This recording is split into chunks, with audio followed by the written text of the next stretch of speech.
Hello everyone.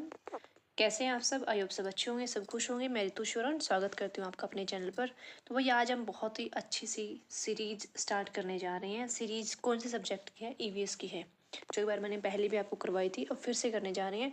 अब जितने भी टेट में पूछे गए क्वेश्चन हैं, यानी कि P TET, C TET, S TET, REET, UP TET, MP TET, जितने भी टेट में पूछे गए हैं ईवीएस के क्वेश्चन हम सारे करेंगे। और सारे ही क्वेश्चन प्रीवियस ईयर के, आप यहाँ से देख भी सकते हैं। तो सारे क्वेश्चन हमारे प्रीवियस ईयर के रहेंगे।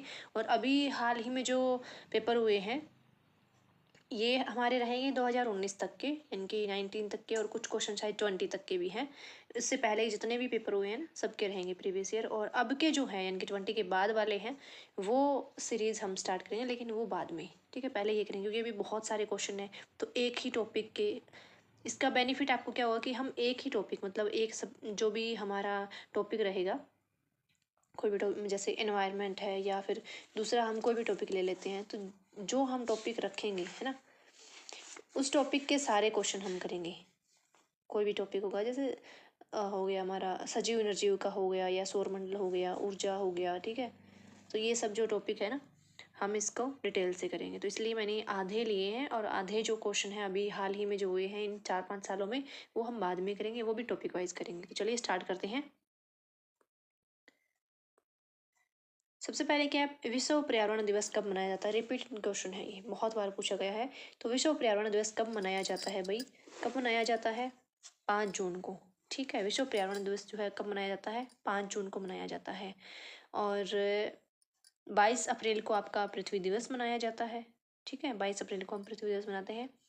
और विश्व पर्यावरण दिवस जो है हमारा 5 जून को मनाया जाता है। और विश्व प्रकृति दिवस जो है वो हमारा 3 अक्टूबर को मनाया जाता है। ठीक है, सेकंड क्वेश्चन ये है हमारा कि अपशिष्ट उत्पादों को खाने वाले जीवों को कहा जाता है। जो अपशिष्ट उत्पाद है, थोड़ा सा बड़ा कर लेती हूँ इसको। ठीक है, अपशिष्ट उत्पादों को खाने वाले जीवों को कहा जाता है। तो क्या कहा जाता है भाई? अपशिष्ट जो जीव होते हैं, यानी कि जो मरे हुए होते हैं, उनको खाने वाले जीव होते हैं, उसको हम क्या कहते हैं? तो उनको हम मृतक भक्षी कहते हैं। ठीक है, उनको क्या कहेंगे? मृतक भक्षी कहेंगे। ओके, जैसे एक होते हैं हमारे उत्पादक, उपभोक्ता, है ना। एक होते हैं उपभोक्ता में भी 3-4 टाइप के होते हैं, जैसे प्राथमिक उपभोक्ता हो गया, द्वितीयक उपभोक्ता हो गया, तृतीयक उपभोक्ता हो गया। फिर आते हैं हमारे सर्वाहारी। और इन सबको जो खाते हैं वो क्या होते हैं? मृतक भक्षी, यानी कि ये जो मृत जीव जंतु होते हैं उनको खाते हैं ये। ठीक है, अ, तो ये क्या होते हैं? हमारे मृतक भक्षी। और इनमें से कौन कौन से हैं? जीवाणु होता है और कवक होता है, ये मरे हुए जीवों को खाते हैं। ठीक है, नेक्स्ट क्वेश्चन है हमारा, निम्नलिखित में से कौन सा पारिस्थितिक तंत्र में ऊर्जा प्रवाह के संबंध में सही है? तो सही कौन सा है ये आपको बताना है। तो बहुत ही इजी सा क्वेश्चन है, बहुत इजी है। क्या है भाई? सबसे पहले हमारा उत्पादक होता है, उसके बाद उपभोक्ता होता है, और यानी कि उत्पादक जो भोजन बनाता है, जैसे पौधे प्रकाश संश्लेषण के द्वारा जो है भोजन बनाते हैं। उसके बाद उपभोक्ता जो इसको खाता है। ठीक है, उपभोक्ता होते हैं 4 प्रकार के। एक होते हैं प्राथमिक, जैसे प्राथमिक में आते हैं हिरण, गाय वगैरह जो घास फूस खाते हैं।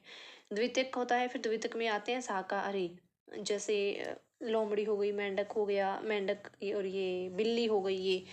तृतीयक में आते हैं, मतलब जो द्वितीयक में होते हैं वो खुद शाकाहारी नहीं होती, वो शाकाहारी जीवों को खाते हैं। ठीक है, जैसे मेंढक है शाकाहारी जीव को खाता है, बिल्ली है, लोमड़ी है, तो ये शाकाहारी जीवों को खाते हैं, ये खुद शाकाहारी नहीं होते, खुद तो मांसाहारी होते हैं। और उसके बाद तृतीयक उपभोक्ता जो है उसमें उच्च स्तर के मांसाहारी जो होते हैं, जैसे शेर हो गया, है ना, वो होते हैं। जैसे शेर हिरण को भी खा लेता है, लोमड़ी को भी खाता है, तो ऐसे ही। उसके बाद है सर्वाहारी। सर्वाहारी मीन्स जो सब कुछ खा लेते हैं, जैसे मनुष्य सब कुछ खा लेता है, बिल्ली सब कुछ खा लेती है, कुत्ता सब कुछ खा लेता है, तो ये हो गए। फिर आते हैं अपघटनकर्ता, यानी कि जो मरे हुए जीवों को खाता है। ठीक है, तो इसलिए हमारा सही क्या होगा? A answer is right. यानी कि सबसे पहले उत्पादक होता है, फिर उपभोक्ता होता है, फिर अपघटक होता है। निम्नलिखित में से कौन सा जैव मंडल का अजैविक घटक नहीं है? कौन सा जैव मंडल का अजैविक घटक नहीं है? तो आपको पता है जैविक और अजैविक यानी कि बायोटिक और अबायोटिक दो प्रकार के होते हैं। बायोटिक में कौन से आते हैं? सजीव प्राणी आते हैं, ऐसे याद कर लेना। जो बायोटिक होते हैं उसमें सजीव प्राणी आते हैं, जैसे जंतु हो गए, पादप हो गए, यानी कि पौधे हो गए, है ना, मनुष्य हो गए, ये किस में आते हैं? बायोटिक में आते हैं। और अबायोटिक में कौन से आते हैं? निर्जीव चीजें होती जो अभौतिक जिसको हम कह ले, या अजैविक कह ले, या अजीवीय कह ले, या निर्जीव कह ले, तो वो आपकी अजैविक में आती है, यानी कि एबायोटिक में आती है। तो यहाँ अजैविक घटक कौन सा नहीं है? तो इसमें जो आपका है कवक जो है वो अजैविक घटक नहीं है, ये जैविक घटक है कवक। प्रोटीन अजैविक है, मृदा, फास्फोरस, ये सारे अजैविक है। कवक जो है वो आपका जैविक घटक है। ठीक है, उसके बाद नेक्स्ट क्वेश्चन है हमारा, घास भूमि क्षेत्र के पारतंत्र की खाद्य श्रृंखला में सबसे उच्च स्तर के उपभोक्ता कौन से होते हैं? अभी मैंने आपको समझाया था 4 प्रकार के होते हैं ना, प्राथमिक हो गया, द्वितीयक हो गया, तृतीयक हो गया, और लास्ट में सर्वाहारी हो गया। तो सबसे जो उच्च कोटि के आपके उपभोक्ता है वो कौन से होते हैं, ये आपने बताना है, यानी कि सबसे उच्च कोटि के उपभोक्ता। तो सबसे उच्च कोटि के जो उपभोक्ता होते हैं वो आपके जीवाणु होते हैं। ठीक है, यानी कि जो अपघटक होते हैं, जो अपघटन करते हैं, वो होते हैं सबसे उच्च। सबसे लास्ट में कौन आता है? मतलब जो गले छड़ों को मरे हुए जीवों कहा जाता है वो अपघटक होते हैं। अपघटक कौन कौन से? जीवाणु है, कवक है। तो सबसे उच्च कोटि का कौन हुआ? जीवाणु, कवक ही हुआ। अभी सबसे निम्न कोटि का कौन हुआ? पौधे हो गए। और सबसे उच्च कोटि का कौन हुआ? जीवाणु और कवक है। पारिस्थितिक तंत्र में ऊर्जा का मुख्य स्रोत क्या है? पारिस्थितिक तंत्र में जो है ऊर्जा का मुख्य स्रोत क्या है भाई? बहुत ही आसान सा क्वेश्चन है। ऊर्जा का मुख्य स्रोत क्या है पारिस्थितिक तंत्र में? सूर्य का प्रकाश है। सूर्य के प्रकाश से पौधे अपना भोजन बनाते हैं। स्टार्टिंग कहाँ से होती है? सूर्य के प्रकाश से होती है। प्राइमरी सोर्स क्या है? सूर्य का प्रकाश है। सूर्य के प्रकाश से स्टार्टिंग होती है, यानी कि यहाँ से पौधों को प्रकाश संश्लेषण मिलता है और अपना भोजन बनाते हैं। फिर उन पर डिपेंड करते हैं बाकी जीव जंतु, जैसे हिरण हो गया, फिर हिरण पर डिपेंड करते हैं। और जो मांसाहारी जीव होते हैं जैसे लोमड़ी हो गई, है ना, ये उन पे फिर और डिपेंड करते हैं। तो ऐसे सिस्टम चलता रहता है। खाद्य श्रृंखला द्वारा घातक रसायनों की निरंतर बढ़ती मात्रा कहलाती है। इनकी खाद्य श्रृंखला द्वारा जो घातक रसायन है उनकी निरंतर जो मात्रा बढ़ रही है उसको क्या कहते हैं? जैव सांद्रण उसको कहा जाता है। पारितंत्र शब्द का गठन किसने किया? पारितंत्र शब्द जो है उसका गठन किसने किया भाई? तो इसमें दो है, एक पारितंत्र शब्द है और एक पारिस्थितिक शब्द है। ठीक है, तो पारितंत्र का जो गठन है वो किसने किया? वो आपका एजी टेंसले ने किया। पूरा नाम क्या है? एजी टेंसले। पारितंत्र शब्द का गठन किसने किया अभी? एजी टेंसले। ठीक है, इसको याद रखना है अच्छे से। और जो आपका पारिस्थितिक तंत्र है उसका गठन जो है वो एनरस्ट हिकल ने किया था। यहाँ हिकल लिखा हुआ है, एनरस्ट हिकल है। तो पारितंत्र शब्द का गठन किसने किया? एजी टेंसले ने किया। क्वेश्चन नंबर 9 है हमारा, पर्यावरण के जैविक घटक में सम्मिलित है। अभी मैंने बताया जो सजीव होते हैं वो जैविक घटक होते हैं।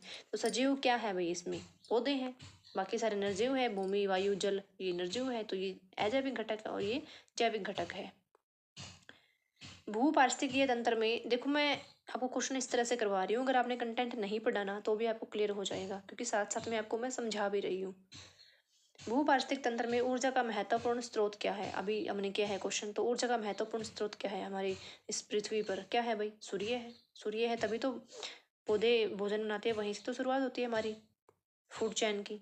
पर्यावरण संरक्षण अधिनियम किस वर्ष पारित हुआ था? पर्यावरण संरक्षण अधिनियम जो है वो आपका किस वर्ष पारित हुआ, ये आपने बताना है। तो पर्यावरण संरक्षण अधिनियम आपका 1986 में पारित हुआ। ठीक है, कब हुआ था भाई? 1986 में पारित हुआ। और 1973 में एक चिपको आंदोलन आया था। और 1972 में एक मानव पर्यावरण पर हम कहें तो स्टॉकहोम या सम्मेलन अगर हम कहें तो वो हुआ था। ठीक है, और इसी टाइम जो है यानी कि 1972 में हुआ था, उस टाइम ही 5 जून को जो है विश्व पर्यावरण दिवस घोषित किया गया था। ओके, उसके बाद किसी खाद्य श्रृंखला में शाकाहारी होते हैं। शाकाहारी कौन से होते हैं भी? जस्ट मैंने आपको 5 मिनट पहले समझाया है कि सबसे पहले होते हैं उत्पादक, उसके बाद होते हैं उपभोक्ता, उसके बाद होते हैं अपघटनकर्ता। तो शाकाहारी कौन होते हैं? देखो, अपघटनकर्ता तो होंगे नहीं, ये तो मरे गले छड़ों को खाते हैं, है ना। प्राथमिक उत्पादक शाकाहारी होते हैं क्या? प्राथमिक उत्पादक, प्राथमिक उत्पादक जो होते हैं वो तो सूर्य से भोजन बनाते हैं, तो उनको आप शाकाहारी भी नहीं कह सकते, क्योंकि वो प्रकाश संश्लेषण से अपना भोजन बनाते हैं पौधे। तो शाकाहारी जो प्राथमिक शाकाहारी है वो आप किसको बोलोगे? जो प्राथमिक उपभोक्ता है उसको बोलेंगे। सबसे पहले उपभोक्ता कौन होते हैं भाई? उनको प्राथमिक उपभोक्ता में कौन आता है? बकरी आती है, टिड्डा जो पौधों पे बैठा रहता है, हिरन, गाय, ये होते हैं प्राथमिक शाकाहारी। ये पौधों की पत्तियां वगैरह जो छोटी छोटी डालियां होती है, छोटी छोटी टहनियाँ होती है, उनको खाते हैं। तो ये प्राथमिक शाकाहारी है, इनकी प्राथमिक उपभोक्ता। इसमें प्राथमिक उपभोक्ता में कौन कौन आएगा? बकरी आएगा, हिरण आएगी, गाय आएगी। ठीक है, तो ये प्राथमिक उपभोक्ता होते हैं। पारिस्थितिक तंत्र के तत्वों के चक्रण को क्या कहते हैं? यानी कि पारिस्थितिक तंत्र के तत्व है जो है उसके चक्रण को हम क्या कहेंगे? तो भाई इसको जैव भू रासायनिक चक्र कहा जाता है। इकोसिस्टम की सही परिभाषा क्या है? ये कई बार पूछी गई है भाई। इकोसिस्टम की सही परिभाषा क्या है? तो इको सिस्टम जो है आपका, उसकी सही परिभाषा ये है कि भाई जो परस्पर क्रिया करने वाला जीव समुदाय नहीं हो सकता, किसी स्थान का अजैविक घटक नहीं, जैविक भी तो साथ में होता है। पृथ्वी और वायुमंडल, सिर्फ पृथ्वी और वायुमंडल जहाँ जीव रहते हैं उससे काम नहीं चलता। बेस्ट डेफिनेशन हमने देनी है इकोसिस्टम की। तो बेस्ट क्या है भाई? जीव समुदाय और उसके वातावरण का संतुलित तंत्र, या संतुलित जो वर्ड है, यानी कि बेस्ट अपना आंसर होगा। इसकी वजह से ये आंसर जो है बेस्ट बना, यानी कि संतुलन होना चाहिए। किसी पारतंत्र में तत्वों का चक्रण क्या कहलाता है? किसी पारतंत्र में तत्वों का चक्रण क्या कहलाएगा, ये आपने बताना है। तो तत्वों का चक्रण जो है भू रासायनिक चक्र कहलाएगा। ये क्वेश्चन तीसरी बार रिपीट हुआ है अभी।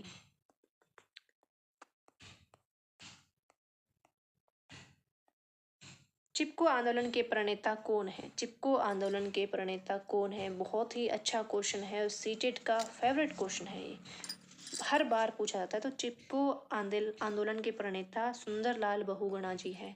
ठीक है, इसकी शुरुआत जो है 1973 में हुई थी। और आपको पता है महिलाएं जो है पेड़ों से चिपक कर उसकी रक्षा करती थी। ठीक है, और इसमें एक अमृता देवी बिश्नोई का आपने नाम सुना होगा, उन्होंने जान दे दी थी अपनी, राजस्थान की थी वो। ठीक है, जैविक समुदाय में प्राथमिक उपभोक्ता कौन है? जैविक समुदाय में प्राथमिक उपभोक्ता इसने पूछा है। तो कौन है भी जैविक समुदाय में प्राथमिक उपभोक्ता? शाकाहारी है। अभी थोड़ी देर पहले हमने किया था 14 क्वेश्चन कि प्राथमिक उपभोक्ता कौन होता है, तो शाकाहारी होते हैं। और शाकाहारी कौन से होते हैं वो मैंने भी समझाया था। जब मोर सांप को खाता है, सांप कीड़ों को खाता है, और कीड़े जो है हरे पौधों को खाता है, तो मोर का पोषण तल क्या हो गया? अच्छा क्वेश्चन है काफी। यानी कि मोर जो है वो सांप को खा रहा है, सांप जो है वो कीड़ों को खा रहा है। ठीक है, और कीड़े जो है वो हरे पौधे को खाते हैं। तो मतलब मोर किस जगह पर स्टैंड करता है? मतलब कहाँ रखेंगे हम मोर को? प्राथमिक बोलेंगे या द्वितीयक बोलेंगे, तृतीयक बोलेंगे, या उसको सर्वाहारी बोलेंगे, क्या बोलेंगे हम, ये आपने बताना है। तो यहाँ जो है मोर शीर्ष स्थान पर होगा, सबसे हाईएस्ट लेवल पर होगा, यानी कि खाद्य पिरामिड के शीर्ष स्थल पर होगा। यानी कि सबसे पहले कौन आएगा? पौधे। पौधों पर निर्भर कौन रहता है? कीड़े, प्राथमिक हो गए ये। कीड़ों को कौन खाएगा? सांप, ये द्वितीयक हो गए। तो ये कहाँ आ गया? मोर लास्ट में। तो सबसे शीर्ष स्थल पर कौन हुआ? तृतीयक उपभोक्ता जो होता है वो शीर्ष स्थल पर होता है, शीर्ष जगह पर होता है। ठीक है, तो मोर क्या हो गया? खाद्य पिरामिड के शीर्ष स्थल पर है। कैसे चलती है मैं बताऊँ आपको। ये ट्रेन मीन्स आप ये देखिए, सूरज के पास मान लो जो कैलोरी है वो 10,000 है, तो इसमें से 10% मिलेगी आगे वाले को, मीन्स जो पौधे आ गए उनको मिलेगा 100। ये उत्पादक होते हैं। पौधों से आगे जो आएगा प्राथमिक उपभोक्ता, उनको 10 मिलेगी। फिर प्राथमिक उपभोक्ता के बाद द्वितीयक उपभोक्ता, उसको कितनी मिलेगी? 1। सिर्फ 10% मिल रही है, सामने वाले को 90% खुद के पास है। द्वितीयक उपभोक्ता के बाद तृतीयक उपभोक्ता, उनको मिलेगी 0.1%। ओके, ऐसे चलता है। जो शाकाहारी जंतु पौधे के लिए हरे पौधों पर निर्भर रहते हैं उसको क्या कहते हैं? देखो वही क्वेश्चन बार बार घूम के आ रहा है। शाकाहारी जंतु भोजन के लिए हरे पेड़ पौधों पर निर्भर रहते हैं, उसको प्राथमिक चरण उपभोक्ता कहते हैं, प्रथम चरण उपभोक्ता कहते हैं। इसमें गाय, हिरण आपकी आती है। ठीक है, द्वितीय चरण उपभोक्ता कौन होते हैं भाई? जो प्राथमिक पर निर्भर रहते हैं, यानी कि जो मांसाहारी होते हैं, जैसे बिल्ली हो गई, लोमड़ी हो गई, मेंढक हो गया, ये द्वितीय चरण उपभोक्ता। निम्न में से कौन सा सर्वाधिक उत्पादक पारिस्थितिक तंत्र है? मतलब कहाँ पर सबसे ज्यादा जो है एक ये हम कहें ये सर्कल चलता है, कहाँ सबसे अच्छी बेस्ट जो है, तो कहाँ पर है भाई? उष्ण कटिबंधीय वर्षा वनों में सबसे बेस्ट होती है, क्योंकि यहाँ ना तो ज़्यादा सर्दी होती, ना ज़्यादा गर्मी होती, मौसम जो है अच्छा रहता है।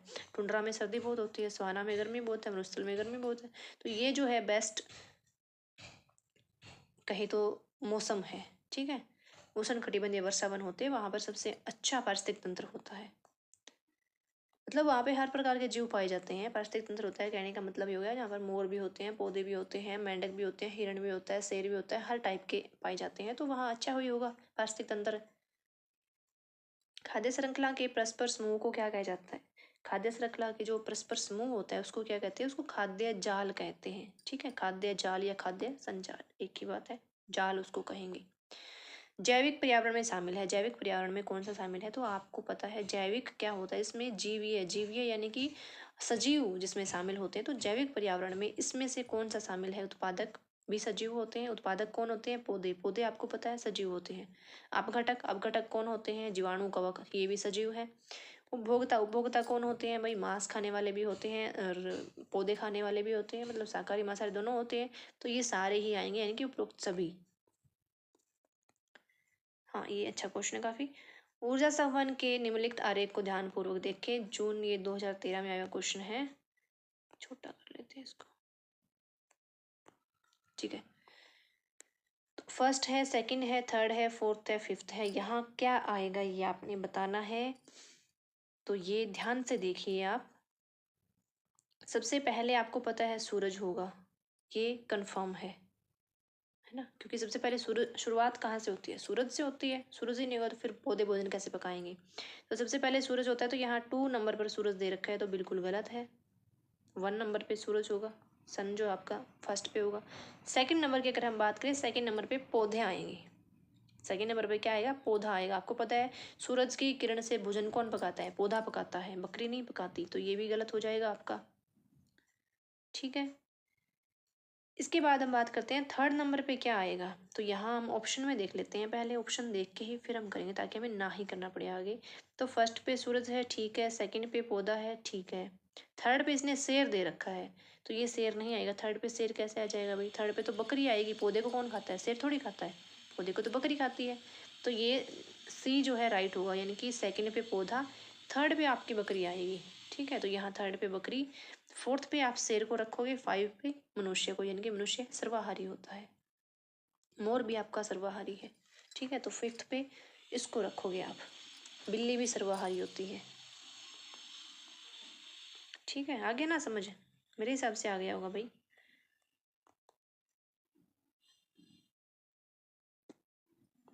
एक अध्यापक मेधा पाटेकर व अमृता देवी बिश्नोई के योगदान पर बल दे रहा है, क्योंकि क्यों दे रहा है अभी वो बल?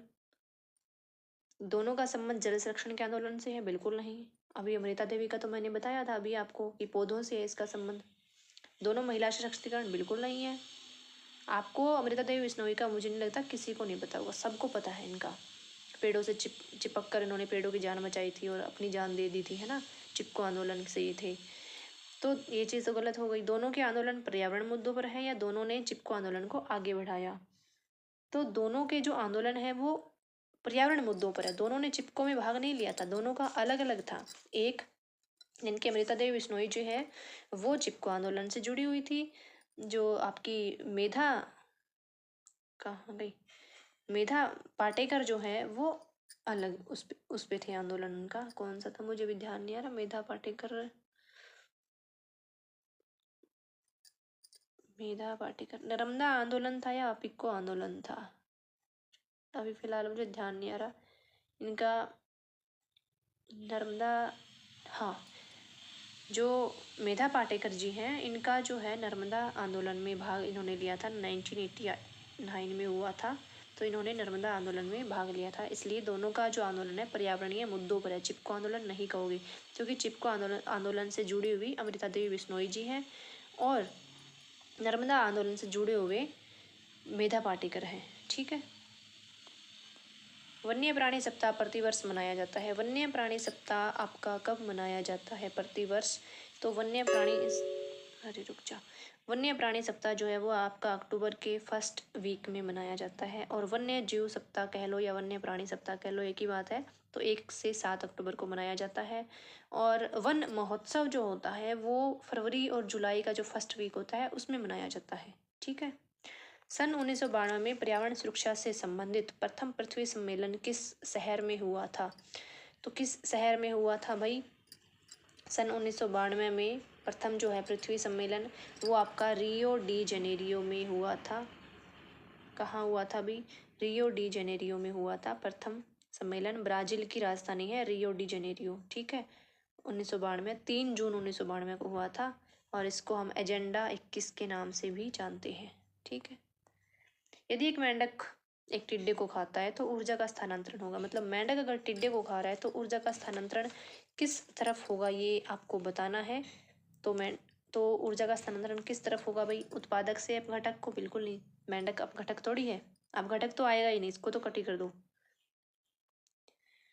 मेंढक एक टिड्डे को खाता है तो प्राथमिक उपभोक्ता से द्वितीयक उपभोक्ता, उत्पादक से प्राथमिक उपभोक्ता को नहीं। उत्पादक तो इसमें है ही नहीं कोई, ना तो इसमें उत्पादक मेंढक है ना ही इसमें उत्पादक टिड्डा है, ठीक है। तो हमारा राइट आंसर क्या होगा? सी, यानी कि प्राथमिक उपभोक्ता। टिड्डा कौन है? प्राथमिक उपभोक्ता। टिड्डा खाता है पौधों को खाता है वो कौन होता है? प्राथमिक उपभोक्ता। तो इसलिए प्राथमिक उपभोक्ता को कौन खा रहा है अभी? मेंढक। मेंढक क्या होता है? आपका द्वितीयक उपभोक्ता। तो मेंढक जो है वो ये आपका टिड्डा है, ये आपका मेंढक है। मीन कि मेंढक जो है वो टिड्डे को खा रहा है, इट मीन्स प्राथमिक उपभोक्ता से द्वितीयक उपभोक्ता को ऊर्जा का स्थानांतरण हो रहा है। आपको पता है ऊर्जा का स्थानांतरण यहाँ से, जैसे यहाँ पर 100 ऊर्जा है तो इधर जाएगी, मेंढक के पास तो 10 रह जाएगी। टिड्डे के पास 100 ऊर्जा है तो यहाँ मेंढक के पास 10 रह जाएगी। तो ऊर्जा का स्थानांतरण इधर से इधर होता है, ठीक है। आगे क्वेश्चन है आपका, समझ तो आ रहे होंगे ना भाई? बोर तो नहीं हो रहे? वैसे पढ़ाई में थोड़ी बोर हो भी जाओ तो कोई बड़ी बात नहीं है, ठीक है। निम्नलिखित में से कौन सा पृथ्वी पर कौन सा पारिस्थितिक तंत्र जो है वो सबसे बड़ा है? सबसे बड़ा पारिस्थितिक तंत्र कहाँ है, कौन सा है? तो जैसे मैंने जगह का तो बताया था आपको, उष्णकटिबंधीय जो क्षेत्र होते हैं, उष्णकटिबंधीय वर्षावन का जो क्षेत्र होता है वहाँ पारिस्थितिक तंत्र जो होता है वो अच्छा होता है। लेकिन बड़ा कहाँ होता है? तो समुद्र का होता है। आपको पता है समुद्र बहुत बड़ा है, तो वहाँ पर सबसे बेस्ट पारिस्थितिक तंत्र वहाँ पर होता है। पर्यावरण को बचाने के लिए चिपको आंदोलन से कौन सा राज्य जुड़ा है? पर्यावरण को बचाने के लिए तो कौन सा राज्य जुड़ा है भाई? ये आपका उत्तराखंड राज्य जुड़ा हुआ है पर्यावरण को बचाने के लिए चिपको आंदोलन से। अमृता देवी बिश्नोई इसमें थे। पेड़ों के चिपक कर जो है एक गोपेश्वर नाम का शहर था और रैनी गांव का नाम था, वहाँ पर ये शुरुआत हुई थी, ठीक है। और कब हुआ था ये? 1973 में ये हुआ था। निम्नलिखित में से कौन द्वितीय श्रेणी का उपभोक्ता है? देखो आपको एक छोटी सी श्रृंखला याद करनी है और कितने क्वेश्चन बन रहे हैं एक श्रृंखला से। द्वितीय श्रेणी का उपभोक्ता कौन है भाई? द्वितीय श्रेणी का उपभोक्ता तो कौन है? बकरी नहीं है, क्योंकि बकरी पौधे को खाती है। जो पौधे को खा रहा है वो प्राथमिक उपभोक्ता है, ठीक है। सांप भी नहीं है, शेर है। द्वितीय श्रेणी का उपभोक्ता कौन है? शेर है।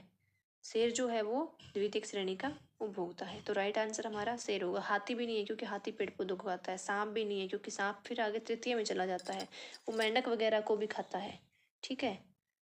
सांप जो है वो तृतीय में आ जाता है। वैसे तो शेर भी जो है वो तृतीयक में आ जाता है, बट शायद इसने ऑप्शन गलत दिया है क्या? क्योंकि शेर जो है वो तृतीयक में आता है। द्वितीयक में तो आपका मेंढक आता है, लोमड़ी आती है और जो है बिल्ली आती है ना। तो इसको थोड़ा देख लेना भाई। बाकी अगर ऑप्शन के हिसाब से हमें करना है तो हम शेर ही करेंगे, हाथी तो नहीं करेंगे। हाथी पौधों को खाता है, बकरी भी पौधों को खाती है, सांप भी नहीं करेंगे, ठीक है। फिर तो इसको शेर ही करेंगे अगर ऑप्शन को देखा जाए तो। ओके, चिपको आंदोलन किस राज्य से संबंधित है? अभी जस्ट क्वेश्चन किया और फिर आ गया ये उत्तराखंड से संबंधित है। खाद्य श्रृंखला में ऊर्जा का प्रवाह कैसा होता है? ऊर्जा का प्रवाह कैसा होता है? अभी मैंने समझाया था ना कि 100 फिर 10 हो जाती है फिर 1 हो जाती है। तो खाद्य श्रृंखला में ऊर्जा का प्रवाह कैसे होता है? अभी एक दिशा होता है, एक दिशा में चलता है। यहाँ 1000 अगर प्राप्त की है तो इधर इसके पास जाएगी तो 90% कम हो जाएगी, 100 जाएगी, फिर इससे कम हो जाएगी 10 जाएगी, यानी कि 90% कम हो जाती है। एक ही दिशा में चलती है, बहुदिशीय नहीं होती है। बहुदिशीय कैसे होगी भी? सूर्य से प्राप्त करते हैं ऊर्जा पौधे, पौधों से प्राप्त करता है प्राथमिक उपभोक्ता यानी कि बकरी वगैरह, प्राथमिक उपभोक्ता से प्राप्त होती है द्वितीयक उपभोक्ता को। पारितंत्र में ऊर्जा का प्राथमिक स्रोत क्या है? बड़ा ही इजी क्वेश्चन और बार बार रिपीट हो रहा है। देखो इतने इजी क्वेश्चन ईवीएस आपकी इजी की होती है, एक बार समझने की नीड है। अलग अलग पेपर में रिपीट हो रहे हैं, बी टेट में भी आया, स्टेट में भी आया, पीछे सी टेट में आया हुआ था ये, एक बार यूपी टेट में आया हुआ है, तो बार बार रिपीट हो रही है क्वेश्चन। सूर्य का प्रकाश है भाई, निम्न बिल्कुल बच्चों वाली है ईवीएस। ईवीएस बिल्कुल आसान होती है, बिल्कुल बच्चों वाली। निम्न में से कौन सा पर्यावरण अध्ययन का घटक नहीं है? पर्यावरण अध्ययन का घटक कौन सा नहीं है आपको बताना है। तो वायुमंडल भी है, जलमंडल भी है, मानव यानी कि मनुष्य भी है, सौर मंडल जो है वो पर्यावरण अध्ययन का घटक नहीं है। चिपको आंदोलन के प्रणेता कौन है? ये पीटेट में क्वेश्चन आ गया। देखो, चिपको आंदोलन मोस्ट इम्पोर्टेंट है, फेवरेट क्वेश्चन है सीटेट का, पीटेट का, सबका, एस्टेट का भी। चिपको आंदोलन के प्रणेता है, चिपको आंदोलन के प्रणेता कौन है भाई? सुंदरलाल बहुगुणा जी है। किरण बेदी तो आपको पता है आईपीएस ऑफिसर थी। मेधा पाटेकर जल संरक्षण से संबंधित थी, नर्मदा नर्मदा जो हुआ था आंदोलन उससे संबंधित है मेधा पाटेकर। पर्यावरण संरक्षण पर निम्न में से कौन सा गैर सरकारी संघ समर्पित है? पर्यावरण संरक्षण पर कौन सा गैर सरकारी संघ है? ये WWF जो संघ है ये गैर सरकारी संघ है आपका, जो समर्पित है। WWF यानी कि आप हम कहें तो world wild life fund for nature, यानी कि world wild life fund for nature. ये विश्व तौर पर, विश्व स्तर पर काम करने वाली संस्था है ये। 10% का नियम किसने दिया था भाई? 10% का नियम कौन सा है? जो अभी मैंने समझाया था कि 10% इसके पास चली जाएगी, फिर इसके पास 1% हो जाएगी, तो ये लिंडमैन ने दिया है। किसने दिया है? लिंडमैन ने दिया है। ये 5 श्रृंखला जो है ज़्यादा से ज़्यादा 5 स्तर की हो सकती है, सबसे ज़्यादा से ज़्यादा, यानी कि सूर्य के पास अगर 10,000 कैलोरी है, सूर्य से पौधे भोजन बनाते हैं, 100 जाएगी, 100 से फिर प्राथमिक उपभोक्ता यानी कि आपकी बकरी आ जाएगी, 10% उसके पास जाएगी। फिर 10 से द्वितीयक उपभोक्ता आ गया, यानी कि आपका लोमड़ी आ गई, तो उसके पास जाएगी 1, सिर्फ 1, ठीक है। उसके बाद तृतीयक उपभोक्ता आ गए, उसके पास जाएगी 0.1। तृतीयक उपभोक्ता में हो गया आपका सांप, है ना। तो ऐसे चलता है, ये लिंडमैन ने दिया था, यानी कि इसको 10% का सिद्धांत इसको कहा जाता है, और ऊर्जा का मुख्य स्रोत जो है वो सूर्य है। पर्यावरण दिवस कब मनाया जाता है? बड़ा ही इजी क्वेश्चन है भाई, पर्यावरण दिवस कब मनाया जाता है? कब मनाया जाता है भाई पर्यावरण दिवस? एक बार पहले भी ये क्वेश्चन पूछा जा चुका है। तो पर्यावरण दिवस जो है वो 5 जून को मनाया जाता है, और पृथ्वी दिवस जो है वो 22 अप्रैल को मनाया जाता है, ठीक है। उसके बाद है पारिस्थितिक तंत्र का उदाहरण है। पारिस्थितिक तंत्र का उदाहरण क्या है? वायु है, जल है, मृदा है, तालाब है। देखो अभी मैंने एक क्वेश्चन करवाया था आपको कि सबसे बड़ा पारिस्थितिक तंत्र कौन सा है भाई? समुद्र है। तो उसी से आप अंदाजा लगा लो, देख लो पारिस्थितिक तंत्र कौन सा है। तालाब जो है वो पारिस्थितिक तंत्र का उदाहरण है। मृदा भी नहीं है, जल भी नहीं है, वायु नहीं है, तालाब जो है पारिस्थितिक तंत्र का उदाहरण है। कौन जैविक कारक नहीं है? जैविक होते हैं सजीव, तो कौन जैविक कारक नहीं है इसमें, ये आपने बताना है। तो इसमें कौन सा नहीं है? प्रस्तर जो है वो जैविक कारक नहीं है। जंतु भी है, ये सजीव है, सूक्ष्म जीव सजीव है, पेड़ पौधे सजीव है, तो ये सारे जैविक कारक, ये एबायोटिक है। अधिकतर पेड़ पौधे पाए जाते हैं जलमंडल में, वायुमंडल में, स्थल मंडल में, प्रकाश मंडल में। कहाँ पाए जाते हैं पेड़ पौधे? बच्चों वाला क्वेश्चन है। पेड़ पौधे स्थल मंडल में पाए जाते हैं भाई, वायु में थोड़ी होंगे, और प्रकाश से तो ये फलते फूलते हैं, तो सबसे ज्यादा स्थल मंडल में पाए जाते हैं। निम्नलिखित में से जैविक घटक है, जैविक घटक कौन सा है? जो सजीव होते हैं वो जैविक घटक होते हैं। देखो क्वेश्चन मोस्टली क्या पूछे गए हैं पर्यावरण वाले इस टॉपिक से, क्या आपको सीखने को मिला है कि भाई एक तो चिपको आंदोलन बेस्ट है, सीटेट का फेवरेट क्वेश्चन है, एक जैविक अजैविक वाला क्वेश्चन पूछा गया है, और एक आपसे ये जो ऊर्जा यानी कि प्राथमिक उपभोक्ता, द्वितीयक उपभोक्ता, तृतीयक उपभोक्ता, उत्पादक, ये वाली चीज़, 3 ही चीज़ इसमें मेन है इस टॉपिक में। तो जैविक घटक कौन सा है भाई? जो सजीव होते हैं वो जैविक घटक होते हैं, यानी कि जो आपका पादप है, जंतु, पादप, पौधे जो हैं वो आपका जैविक घटक है। ये सारे कितने क्या है? अजैविक घटक है। हमारे देश में वन महोत्सव दिवस मनाया जाता है। कब मनाया जाता है? अभी क्वेश्चन करवाया है, हमारे देश में वन महोत्सव दिवस कब मनाया जाता है भाई? वन महोत्सव दिवस जो होता है हमारे देश में 1 जुलाई को मनाया जाता है, और वन महोत्सव जो है फरवरी और जो जुलाई है उसके फर्स्ट वीक में मनाया जाता है। तो आपको ऑप्शन कुछ भी मिल सकता है, फरवरी मिल जाए या फर्स्ट वीक मिल जाए फरवरी जुलाई का, या जुलाई 1 जुलाई मिल जाए, सारी चीज़ें आपके लिए सही ही होंगी, क्योंकि ये जुलाई और फरवरी के फर्स्ट वीक में मनाया जाता है। पर्यावरण के अंतर्गत आते हैं, पर्यावरण किसको कहते हैं? पर्यावरण के अंतर्गत क्या क्या आता है ये आपने बताना है। तो सबसे पहले हम बात करें पर्यावरण होता क्या है भाई? एनवायरनमेंट क्या होता है? पर्यावरण जो है परि और आवरण, 2 शब्दों से मिलकर बना है, परि प्लस आवरण। परि का मतलब होता है चारों ओर, ठीक है। आवरण का मतलब होता है ढका हुआ होना, यानी कि चारों तरफ से इसने घेर रखा है, चारों तरफ से मनुष्य के चारों ओर का वो क्षेत्र जो घेरे हुए रहता है ना, वही तो पर्यावरण है। और जिससे जो जीव हैं, जो मनुष्य है, वो प्रत्यक्ष रूप से इनके डायरेक्ट इनडायरेक्ट वे से जो है अफेक्ट हो रहे हैं, प्रभावित हो रहे हैं, वही तो पर्यावरण है। तो यहाँ जो पर्यावरण में क्या क्या आएगा, पेड़ पौधे भी आएंगे, जीव जंतु भी आएंगे, रिश्ते नाते, संस्कृति, मकान, सड़कें, पूजा स्थल। अभी मैंने क्या बताया कि इनके चारों तरफ से घेरना, मनुष्य के चारों ओर का वो क्षेत्र जो उसको चारों तरफ से घेर रखा है, जो डायरेक्ट इनडायरेक्ट वे से अफेक्ट करता है, तो सारी चीजें अफेक्ट करती है भाई। तो डी, उपरोक्त सभी। ऊर्जा का पिरामिड होता है, देखो मैंने आपको कितने क्वेश्चन करवा लिए और बहुत अच्छे से समझाए हैं। मुझे नहीं लगता आज के बाद इस टॉपिक में आपको कोई प्रॉब्लम आएगी। बाद में ना, जब ये सीरीज़ ख़त्म हो जाएगी सारे टॉपिक की, 12-13 टॉपिक है, उसके बाद हम जो 2020 से लेकर 24 तक क्वेश्चन आए हैं ना, वो करेंगे सारे। ठीक है, तो ऊर्जा का पिरामिड होता है। ऊर्जा का पिरामिड कौन सा होता है भाई? 45 नंबर हमारा क्वेश्चन है। तो ऊर्जा का पिरामिड जो होता है वो सीधा होता है, एक दिशीय होता है, उल्टा नहीं होता, सीधा ही चलता है। वो ऐसे नहीं होता कि पौधा जो है वो मोर को खा जाएगा, पौधा मोर को नहीं खाएगा, ना ही मेंढक मोर को खाएगा। ये सीधा एक सीरियल वाइज चलता है ये। प्राकृतिक एवं सामाजिक सांस्कृतिक पर्यावरण के बीच अंतरक्रिया का उदाहरण है। कौन सा उदाहरण है भाई? वनों की कटाई है, ये प्राकृतिक है। शिकार करना प्राकृतिक है, सामाजिक भी एक तरह से कह सकते हैं इसको, निर्माण कार्य। तो ये सारे ही आ गए उपरोक्त सभी, यानी कि प्राकृतिक, सामाजिक, सांस्कृतिक की अंतरक्रिया जो होती है, परस्पर क्रिया जो होती है, वो सभी में होती है। प्राकृतिक पर्यावरण के प्रमुख घटक कौन से हैं? प्राकृतिक पर्यावरण के प्रमुख घटक कौन से हैं? सभी जीव हैं। भूआकृतिक कारक, यानी कि जो भूआकृतिक स्थलियाँ होती है, स्थल जो है वो भी है। जलवायु कारक भी हैं। उपरोक्त सभी सारे ही आएंगे ना प्राकृतिक पर्यावरण में। तो सिर्फ सजीव थोड़ी लेने हमें, निर्जीव सजीव सब कुछ लेना है।